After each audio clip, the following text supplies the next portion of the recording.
Enhorabona, heu guanyat el concurs del punt de llibre.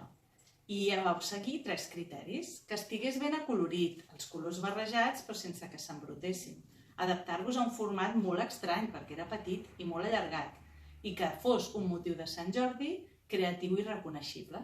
I ho heu aconseguit tant que heu guanyat i heu anat més enllà del que us demanàvem. Heu fet una autèntica obra d'art. The part that I liked the most was the eye because it was very colorful and shiny. I didn't find anything difficult, but mixing up the colors, I found it a little bit difficult. The part that I liked the most was that in the end Sansa killed the dragon and the princess was saved from the dragon.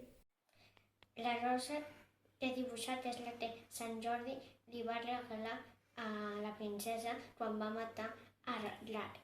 A mi m'agrada fer servir colors intensos i alegres en les meves pintures.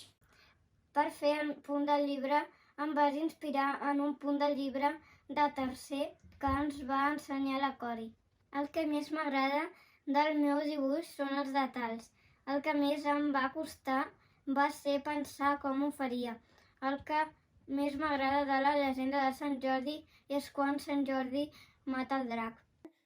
I m'he inspirat en 2 idees, el drac i el llibre, que mai es troben junts en ninguna ocasió, a ningú llibre, ninguna llegenda, ningú lloc. Així que he pensat en fer com el llibre, com el paper es crema i el drac tira foc, el drac traurà el foc i cremarà el llibre.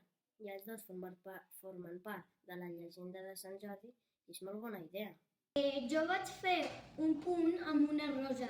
El que més em va costar va ser les punxes. El que més em va agradar van ser